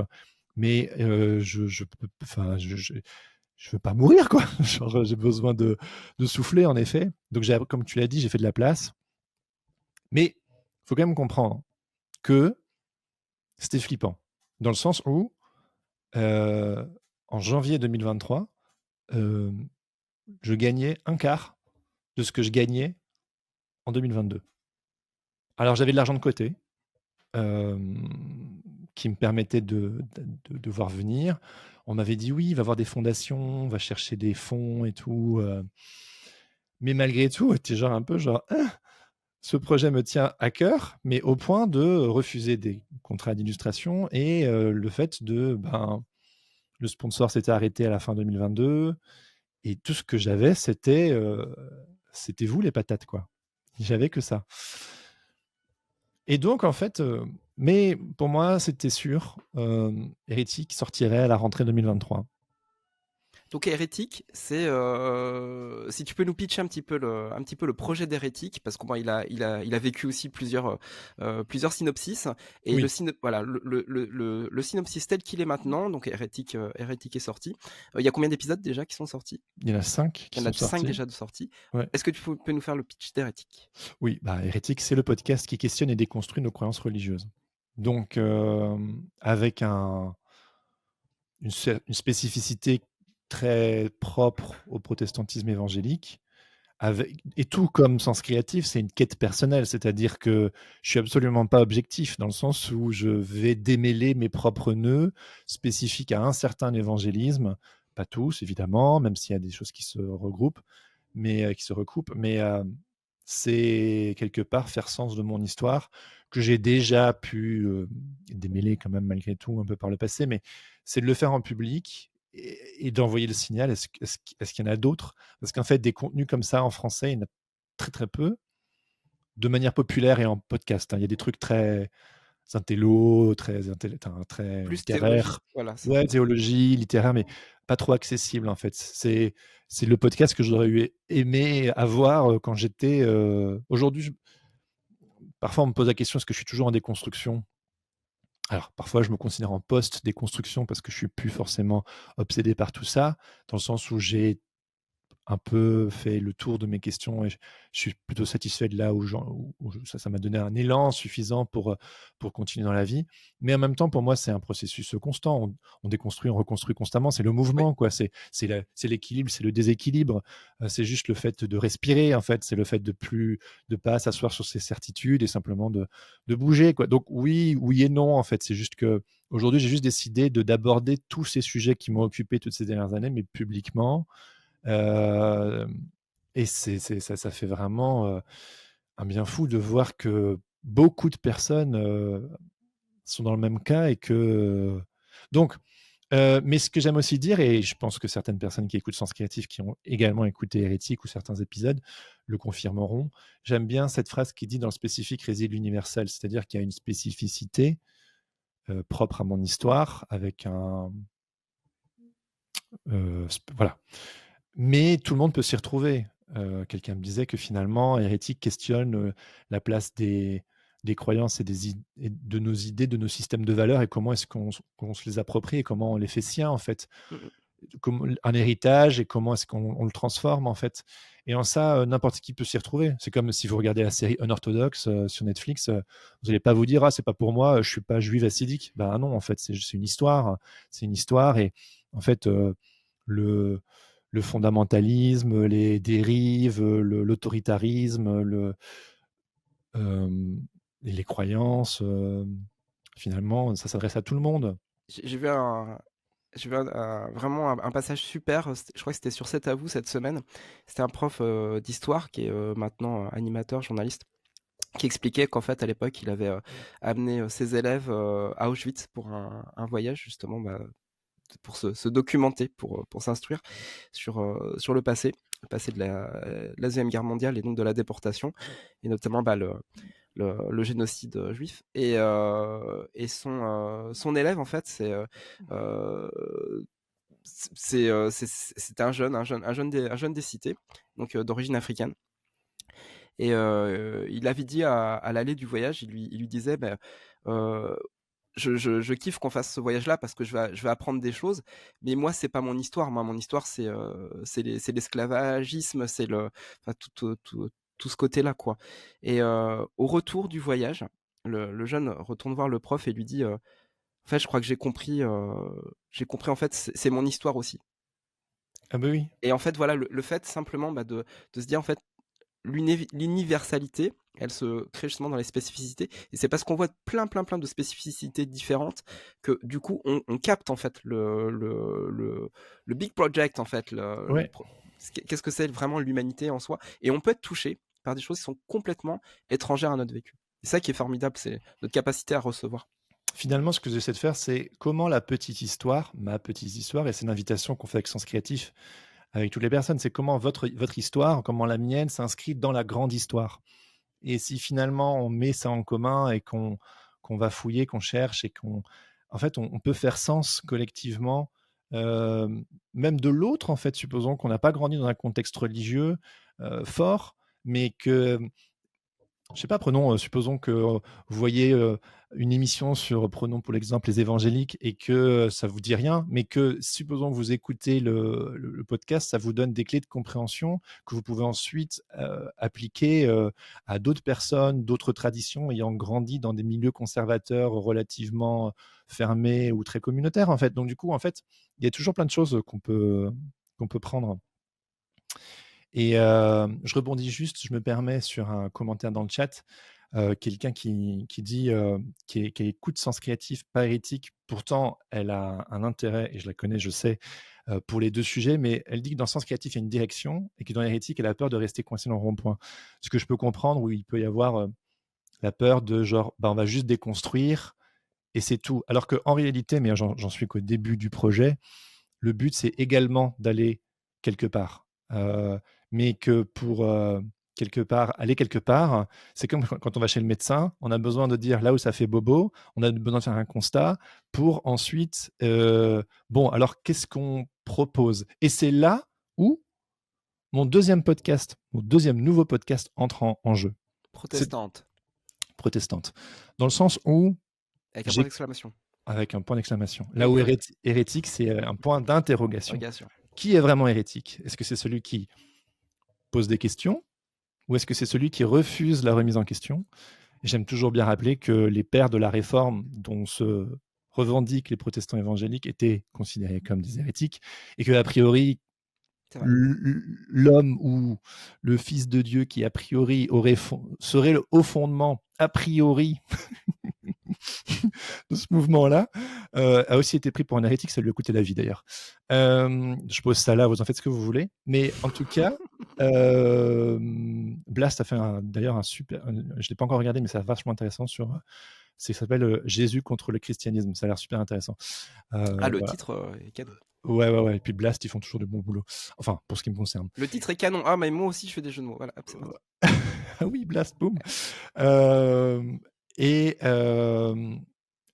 oui. Et donc, j'ai conscience aussi que déconstruire, ça peut faire peur. Notamment pour les personnes qui, comme moi, ont grandi là-dedans. C'est malgré tout, on dira ce qu'on veut, un cadre clair, net, précis, sécurisant, structurant, qui, quand on se frotte à la complexité de la vie, devient vertigineux et peut faire peur. C'est ce que j'ai vécu. Parce que mon monde s'est complexifié. Ce qui est normal, c'est la vie. Mais quand quelqu'un vient poker comme ça à tes certitudes, avec un podcast intitulé Hérétique, avec une com un petit peu gentiment provocatrice, j'ai conscience aussi que l'audience que je veux adresser sur ce sujet-là est peut-être un peu tatillonne, éventuellement. Et je le fais à raison. C'est-à-dire que c'est intitulé Hérétique parce que si c'est pas pour vous, c'est pas pour vous. C'est dans le titre, en fait. Genre, si vous pensez que ça va trop vous challenger, que ça va trop vous bousculer, vraiment, n'écoutez pas. Le titre est là pour vous dissuader. Genre, et si vous écoutez et que en cours d'écoute, vous êtes genre c'est vraiment une bande de païens, genre de faux chrétiens, j'en sais rien, genre c'est des hérétiques finis. Je suis genre, je t'avais prévenu, hein, c'est dans le titre. Que les personnes qui écoutent, et en fait, la plupart du temps, c'est ce qu'on me fait, le retour qu'on me fait, et on ne se réinvente pas, je suis qui je suis. On me dit, en fait, ton contenu, il est beaucoup plus doux que ta com. Et en fait, ben oui, je reste Jérémy. Je veux dire, je ne vais pas Un commencer à me punk transformer. bisounours. Voilà, c'est punk bisounours, je ne vais pas me transformer en je ne sais pas quoi. Donc, en fait, c'est juste histoire de. C'est le premier pas qui coûte, quoi. Bref. Mais malgré tout, j'ai conscience que, et j'en suis convaincu, qu'on ne peut pas rester que dans ce rond-point à laquelle fait référence la personne dans le chat. Il faut aller quelque part aussi. Aujourd'hui, je vais quelque part. Quelqu'un m'a dit je comprends, tu fais pas un aller-retour, tu vas quelque part. Je dis mais oui, je vais quelque part. Et même si je suis passé par une phase de je suis plus sûr de m'identifier comme chrétien, etc. Et je me considère en tout cas plus vraiment plus évangélique, c'est trop dur pour moi à porter comme étiquette. Je garde une affection pour ce milieu-là. C'est comme la famille, hein, on a une sorte de love-hate relationship par rapport à nos proches, quoi. Mais il y a quand même du love. Et je continue de les côtoyer de temps en temps. Et j'ai conscience que on peut pas juste rester dans la déconstruction. Et c'est en ça que Protestante est venue apporter une autre réponse, qui est un des sujets qui fâche souvent quand on déconstruit, en tout cas d'un point de vue religieux, c'est la place de la femme. On est en 2023, quatrième vague féministe incontournable. Et donc, du coup, le féminisme et la place des femmes au sens large se doit d'être questionné. Et on va dire que, et du coup, c'est là où ça rentre en parallèle avec mon besoin, mon tournant en tant que podcasteur plein temps, c'est que en cherchant des fonds, je croise du coup la Fondation Bercier, qui est une fondation protestante, et qui me disent, mais en fait, toi, tu viens nous voir parce que tu, tu veux de l'argent pour ton projet hérétique, mais nous, on cherche un responsable pôle podcast. Et moi, je suis genre, ben non, en fait, moi, je veux faire mon podcast hérétique, en fait. Ouais, t'étais dans ton idée là, fallait pas t'en sortir. En plus, t'avais mis du temps à pouvoir la mettre en place. Donc en 3 plus, ans, si s'il on te vient plaît, quoi. te retitiller encore avec d'autres perturbations, ça va pas. Sauf que, mon coco, le monde est chaos, le monde est plein de perturbations, le monde est plein d'opportunités à saisir. Exactement. Et je me suis dit: «Jérémy, sois pas bête», en fait. Pourtant, j'ai résisté, hein, sur et je me suis dit: «En fait, tu as une super opportunité, tu peux être rémunéré, ça vient rassurer quelque part le besoin économique. Ça te permet de faire du podcast à temps plein et ça te permet de continuer à investir les sujets qui t'intéressent». Parce que c'est formidable, en fait, d'être, donc la Fondation Bercier et ses Regards protestants, qui en fait partie, et c'est un portail média protestant, donc autant luthéro-réformé que évangélique. Et donc du coup, je reste dans ce monde-là, mais ça me permet de continuer d'explorer, en fait. Et moi, je leur ai dit, le podcast, c'est le média de l'intime. Moi, ce qui m'intéresse, c'est de questionner les personnes qu'on n'entend pas suffisamment. Les femmes, les enfants, les personnes âgées, c'est grosso modo ce qui m'intéressait. Et donc, le projet sur les femmes a tout de suite été pris, à juste titre, parce que certes, ça a le vent en poupe, mais j'ai envie de dire qu'il était temps. Et en fait, c'est un des sujets que je veux aborder sur Hérétique, mais zoomé au titre d'un podcast, en fait. C'est-à-dire que la question de la place des femmes, euh, les questions d'ordre plutôt féministe et compagnie, ben, j'ai décidé du coup de l'aborder pour Regard Protestant. Donc c'est moi qui l'ai proposé, mais c'est produit par eux.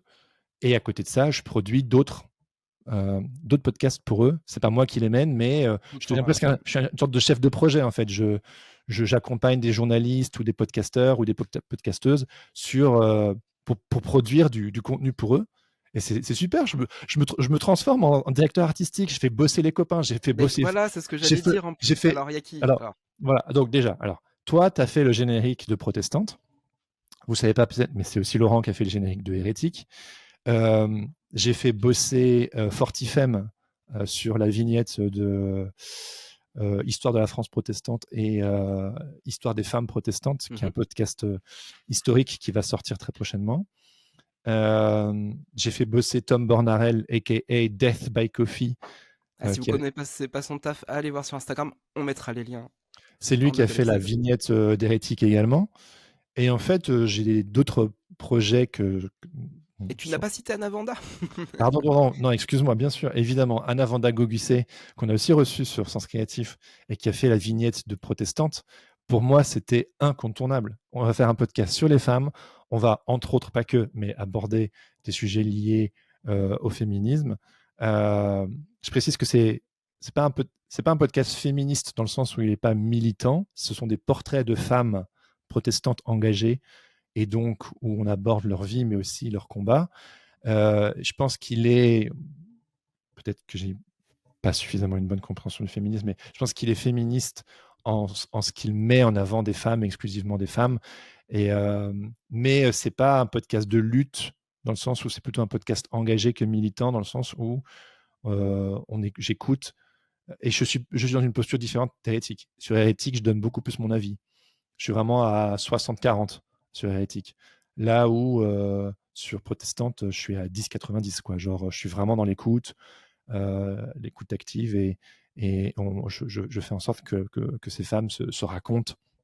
Et on va autant aborder des questions liées à la spiritualité au féminisme, qu'à l'écologie, à la diversité, qu'à l'inclusivité. En fait, ce sont les gros enjeux sociétaux. Quelque part, le pitch, c'est donc le premier podcast grand public qui part à la rencontre des femmes protestantes engagées.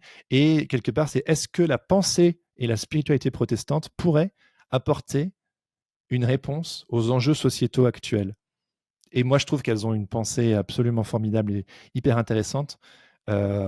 Surtout, du coup, pour boucler la boucle, euh, après plusieurs années au désert, ça fait plusieurs années que j'explore la tradition protestante réformée, qui est différente de celle que j'ai connue. Et ça me fait beaucoup de bien. Ça me réconcilie. Et en fait, évidemment, je vais, d'un point de vue personnel, beaucoup questionner des femmes issues de là. Pas que, j'interviewe également des femmes évangéliques qui ont des choses importantes et intéressantes à dire également, parce que moi, je suis pour la multiplicité et de points de vue, une société plurielle et ouverte. Et bah, c'est comme du petit lait, quoi. Ça me fait, ça fait, enfin, peut-être un mauvais jeu de mots là, mais ça me fait du bien, quoi. Mais quel bavard, c'est pas possible. Merci Jérémy pour ce tour d'horizon de tes nouveaux podcasts. Je trouve vraiment génial le lien qui est fait finalement avec toute ton aventure, tout ton voyage avec Sens Créatif. Et c'est pas déconnecté pour le coup, tu vois. Il y a une vraie logique qui t'amène à tout ça. Et voilà, bah moi je kiffe ton voyage. En tant que voilà, je fais partie d'un peu de la team aussi. Alors non, ma caméra elle est là, bang, hop, je fais partie un peu de la team, mais je t'observe finalement de loin sur ton navire là, sur ton chalutier. T'es parti à la pêche au gros là. Et non non, vraiment c'est super intéressant. Alors la question c'est que qu'est-ce qu'on fait de Sens Créatif maintenant, Jérémy, maintenant que tous Non, les le bazar, podcasts. rien à foutre. Alors voilà, c'est le problème. Je savais qu'il allait me dire ça aujourd'hui. Non, on en a déjà parlé en fait. On vous mène en bateau dans son chalutier. Voilà, on a réfléchi à tout ça en fait. Et ben on a une- Good on a news. une bonne nouvelle à annoncer pour la suite de Sens Créatif, Jérémy. Ça va continuer. Eh Eh ouais. oui, c'est reparti pour une 6e saison. Bah, j'espère que vous êtes heureux d'entendre ça. Non, vous avez eu peur, mais non, mais on va pas vous mentir. On a vraiment envisagé d'arrêter vraiment pour de bon cette fois Sens Créatif. Voilà. On était à ça, hein, quand On même. était vraiment à ça. On n'a jamais été aussi proche de décider.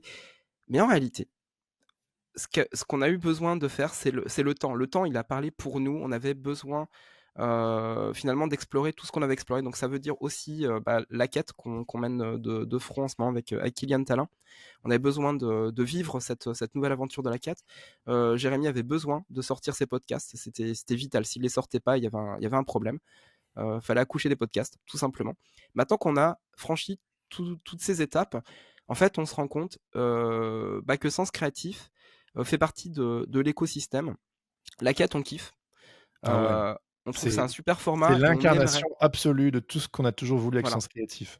Et on a envie de le partager à d'autres personnes. On a 87 personnes qui sont embarquées avec nous dans l'aventure de la quête pendant 2 mois. Donc, je répète, la quête, hein, c'est un bootcamp sur l'entrepreneuriat et la créativité.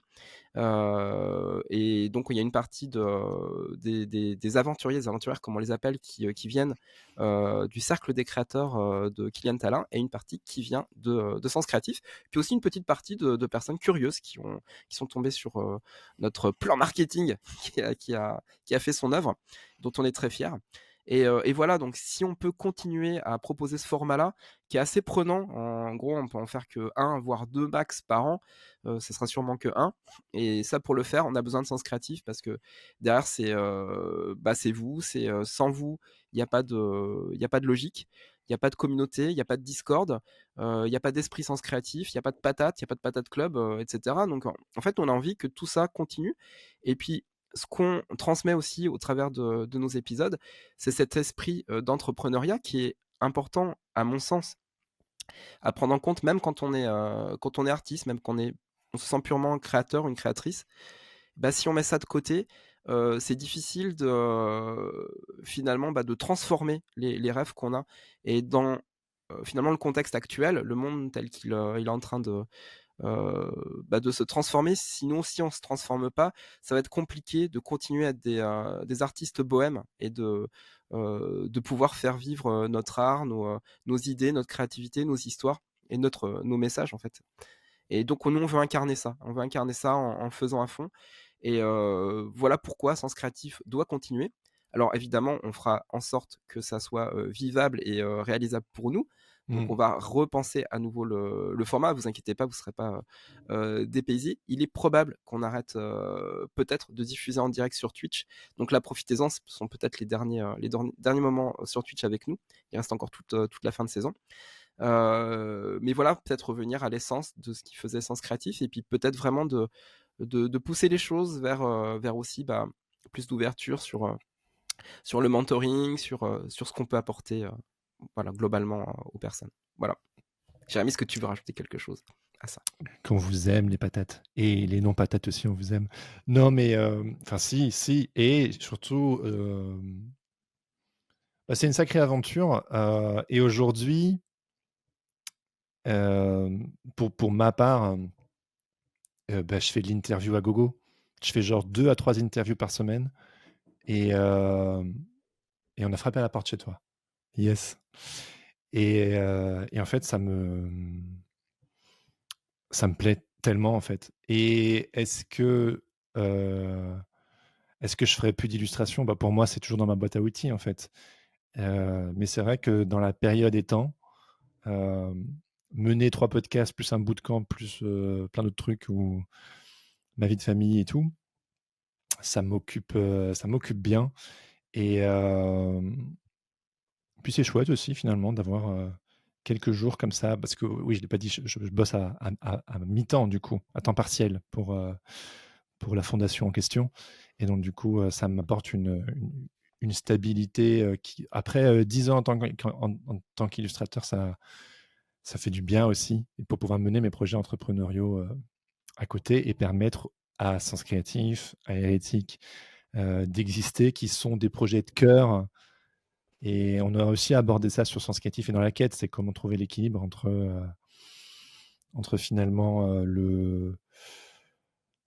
l'entrepreneuriat et puis l'artistique. On peut mélanger les 2 aussi évidemment, mais parfois il faut être sur plusieurs vitesses pour permettre à l'un projet d'exister de l'autre.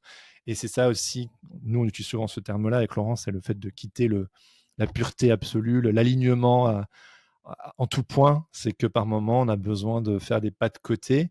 Et personnellement, si j'avais pas fait ce pas de côté, je me serais fermé à, comme tu disais Laurent, à des opportunités, à des possibilités.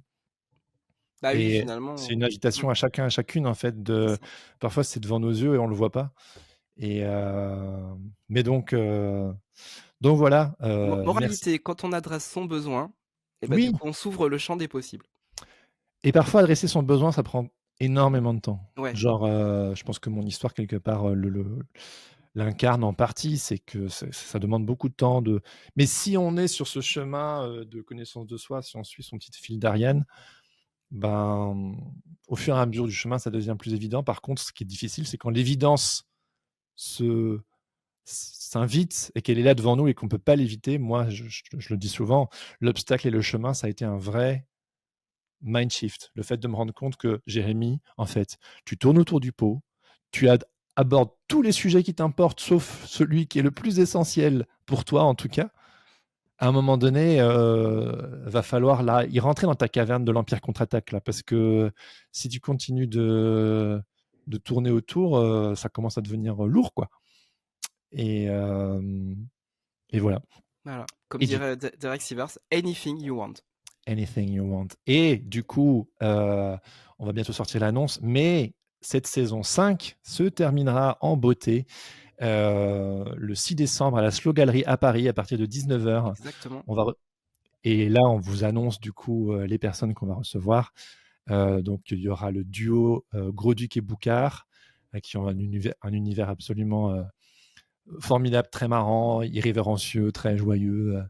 On aura Pierre-Emmanuel Lié, qui est un auteur-illustrateur plein de poésie et d'une sensibilité folle. On aura aussi, Yukiko Noritake, voilà, qui fait une euh, superbe expo d'ailleurs en ce moment. ouais, avec, qui a un univers très luxuriant, donc c'est très beau. Oui, oui, d'ailleurs, Et elle a travaillé pour Pierre Hermé, récemment. s'il vous plaît, Ouais, s'il vous gros plaît. client. On aura aussi sûrement une petite exposition, une mini exposition rétrospective un petit peu des vignettes de Sens Créatif et puis quelques petites surprises. On Et sent quel la, bonheur on sent la de com retrouver monter. Lamia et Cyril, à la Slow Gallery, on est toujours bien reçus. Voilà. Exactement. Donc, franchement, si vous êtes sur Paris, et même si vous n'êtes pas sur Paris, venez faire la fête le 6 décembre pour fêter encore une dernière saison, enfin une nouvelle saison. Et puis, il verra en 2024, donc on va un petit peu revoir la formule, mais c'est pour clore ensemble ce chapitre. Et on veut faire un peu un gros bœuf comme ça. Et en effet, bah, c'est là où j'ai enregistré mon premier enregistrement en public et là où bah, on veut clore cette saison 5. Donc vous êtes toutes et tous invités à venir. Soyez là. Et puis aussi, aller jeter un petit coup d'œil, une petite oreille à mes autres podcasts si ça vous intéresse. Si Et ça dans vous les intéresse pas, c'est pas pour vous, ok? Non. hérétique. Et les derniers épisodes de Sens Créatif, on aura qui comme invité? Donc il nous reste encore un épisode. Je crois que je me trompe dans les dates, mais je pense il reste un épisode avec Christian Junot, qui vient nous parler de la question du rapport à l'argent. Ouais. Et on a également un épisode avec le duo Isinori, et on remet le couvert avec eux. Oui. Alors, Christian Junot, ce sera sur Twitch. Et Isinori, par contre, on l'a enregistré dans mon salon, là, juste derrière moi, sous le canapé jaune. Donc celui-là, donc il n'y a plus que la semaine prochaine où ce sera sur Twitch. Eh ben oui. Après, on revient un petit peu à l'ancien format. Voilà pour ce qui nous attend pour la fin de cette saison 5, sachant qu'on est encore toujours, toi et moi, très occupés jusqu'au 10 décembre avec la quête qui nous occupe bien, qui nous plaît beaucoup. Et voilà, maintenant vous savez tout. Vous savez tout, les coulisses de ce qui se tramait quelque part en parallèle. Et à voir comment ça entre en écho, en résonance avec vous, avec votre propre cheminement, avec votre propre histoire. Ah oui, vous pouvez nous envoyer des messages pour nous en parler. Est-ce que de votre côté aussi, il y a ces questionnements-là? Tout ça, ça nous intéresse énormément. Et c'est pas impossible que ça soit une des thématiques aussi de la prochaine saison. Voilà, on va aller chercher des choses comme ça. Voilà, dans le spécifique Résil universel, on peut tous se projeter dans l'histoire en partie de l'autre. Et finalement, c'est tout notre propos. Voilou. Et ben voilà, on se dit à la semaine prochaine avec Christian Junot. Ouais, et Tout puis simplement. merci Laurent pour ton temps là. Et Merci pour le partage, Harry. merci à vous toutes et tous d'avoir été avec nous sur Twitch. Et à la semaine prochaine. Bye bye. Ça marche. Everything is connected. Everything is connected. Outro. Merci d'avoir écouté Sens Créatif. Si cette émission vous plaît, n'hésitez pas à vous abonner et à mettre des étoiles sur vos plateformes de podcast préférées. N'oubliez pas de nous soutenir sur Patreon ou Tipeee. Vous pouvez aussi partager l'épisode avec vos amis ainsi que sur vos réseaux sociaux. Un grand merci à Adrien Guy pour l'habillage sonore de ce podcast. Retrouvez toutes les infos sur le site www.senscreatif.fr ainsi que sur Instagram @senscreatif_podcast. Si vous avez des commentaires ou des idées pour des invités, n'hésitez surtout pas à nous laisser un message. Sur ce, on vous donne rendez-vous dans 2 semaines pour un nouvel épisode. En attendant, restez créatifs et surtout n'oubliez pas, Everything is connected.